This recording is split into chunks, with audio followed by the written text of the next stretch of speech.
Nintendo created the first ever Zelda game back in 1986, this being The Legend of Zelda, and we are now in 2019, an entire 33 years on from that first installment. Over those many years, we've had 19 mainline installments to the Zelda series, from classics like Ocarina of Time, to the cartoony and fun-looking Wind Waker, to older installments such as A Link to the Past. The point is, this long-running adventure series has a ton of games, but with that comes certain installments becoming outdated over time.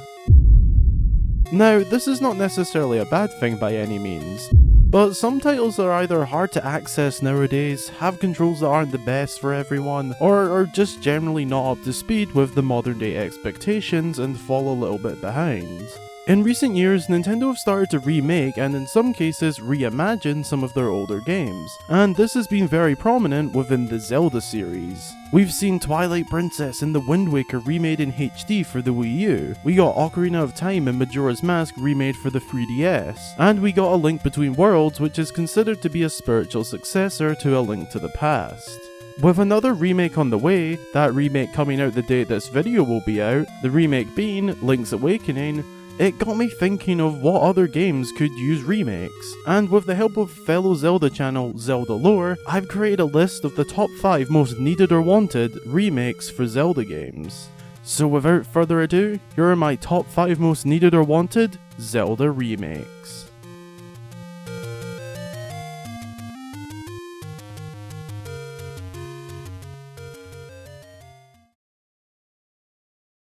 Coming in at the opening number 5 spot, The Legend of Zelda Oracle of Ages and Oracle of Seasons.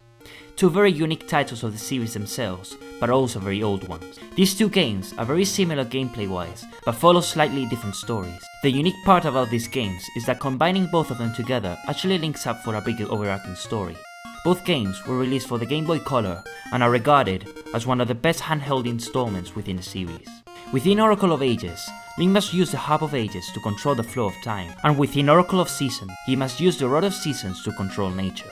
These two games have some of, if not the most unique mechanics within the entire Zelda series, and those two mechanics alone qualify these games for remake. If and when they get remade, it will also be cool for Nintendo to include the ability to combine both games via linking them somehow to give us a bigger story. This pair of games could also work nicely for a little dual release. Nintendo could put both games onto one cartridge as they do quite literally tie into each other, so it would make sense.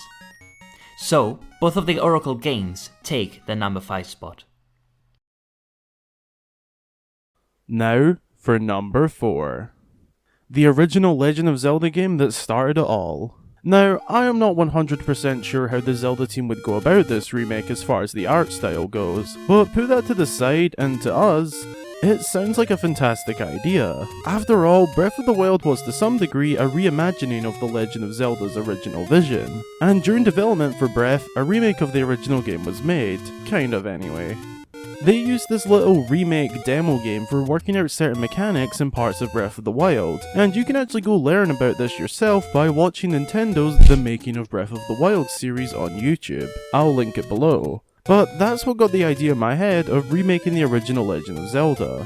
I think it would be great to see this. Nothing over the top, nothing too little, just the good old Zelda from back in the day. And this could present a way to get some of the newer fans and younger generation of fans to give the older games a try. It's relatively simple, but for me, it would be an instant purchase as that game is so iconic to the series. The music, the introduction of some long-running enemies, items, and even areas. It'd be so awesome to see that game, but with the capabilities of modern technology to present a better image of what Nintendo had in mind back in '86. So, The Legend of Zelda takes the number 4 spot. Now for number 3, The Legend of Zelda Phantom Hourglass. Now this was a split decision between a Phantom Hourglass and Spirit Tracks combo, or just one of them individually, but Nintendo would remake them individually, and we opted for Phantom Hourglass. This adventure at sea was at first imagined to be like Wind Waker, but on the DS. Sadly, it didn't quite work out that way, but there is still a fantastic game within Phantom Hourglass. Now, there are a few options for the art styles. They could either use the same style as the Wind Waker and use the art style of the Link's Awakening remake. Either one of them works. The only big thing that may need some work is the system with traveling back and forth from the Temple of the Ocean King. Sort that out, give the game a new fresh art style, and you've got yourself a tidy little Zelda game for the Nintendo Switch. Both Phantom Hourglass and Spirit Tracks could have made this big, and in all fairness, we would like to see both, as they are awesome little games filled with lots of content. For one, Phantom Hourglass has customizable options for your ship, which could be expanded in a remake and made even better, not to mention the game's criminally underrated soundtrack. All of that is why we have given The Legend of Zelda Phantom Hourglass the number 3 spot.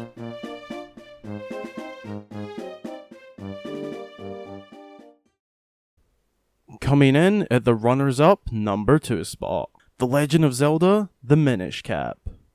Alright, The Minish Cap is by far one of my all-time favourite video games personally, so I am being a little biased here, but I do truly believe that this game deserves a remake for, say, the Nintendo Switch. The game is smaller compared to most Zelda titles, but has one of the most intriguing and adventurous stories in my opinion. The game involves a talking hat, a race of tiny people known as the Minish or the Picori to the Hylians, an evil villain who turns Princess Zelda to stone and releases a bunch of evil creatures that had previously been sealed away, safe from the world. You need to build up the Four Sword, take out the evil that was released, and ultimately take out Vati and bring Hyrule back to peace. This game is so underrated in my opinion, and there is a lack of ways to play this game. There is a potential issue with remaking the game due to Capcom actually creating this game, but you'd like to think Nintendo and Capcom could work that out and sort out some sort of agreement. Regardless, I'd love and adore to see a Minish Cap remake, and especially one in the same art style as the upcoming Link's Awakening remake. Before we unveil the number 1 spot, here are a few honourable mentions. Ocarina of Time and or Majora's Mask remade again, only this time on the Nintendo Switch. Previously mentioned in the video, Spirit Tracks. And last but not least, A Link to the Past remade for the Nintendo Switch, but with the art style of the Link's Awakening remake, and just a direct remake of the original SNES game. Now, for number 1. The Legend of Zelda, Skyward Sword.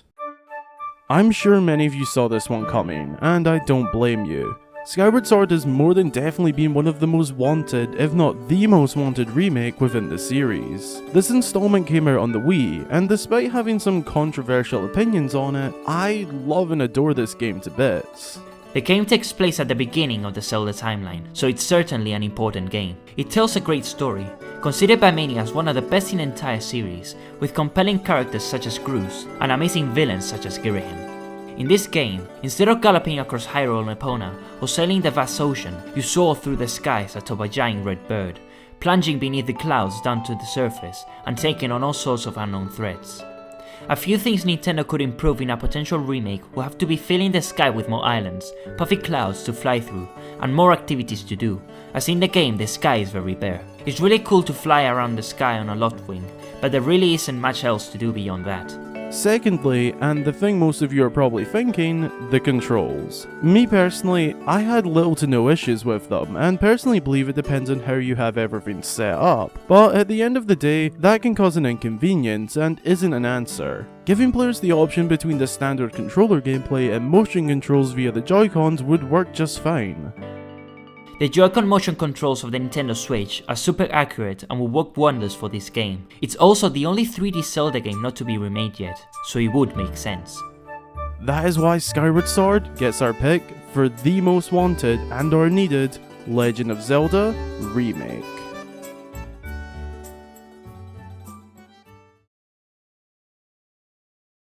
Thank you so much for checking out the video. I really hope you all enjoyed it, and be sure to let me know if you agree with the list and what some of your most desired Zelda remakes are. A huge thank you goes to Zelda Lore for joining me in this video. If you like, well, you know, Zelda Lore, then be sure to go and check his channel out. We did another video over there covering the Master Sword, so be sure to click the card in the top right corner to check it out, or the link in the description. A huge thank you goes to my amazing and wonderful Patreon supporters, as your support helps me to keep making these videos as often as possible. And I really do mean this and can't say it enough, it means the world to me, and I appreciate it very much. So, special thanks to Hexovian, Leonarco1, Keitala, Karika, Saphira Sky, Daniel Kilman, Nearest Love 13, Barky Doggo, Arlie Quinn, and M. Your support really helps me to run the channel, so once again, thank you very much. Anyway, I'm off to go play the new Link's Awakening remake. I hope you guys can manage to as well, and hopefully you enjoy it. Again, I hope you all enjoyed the video, and until the next time, I've been Hyrule Gamer.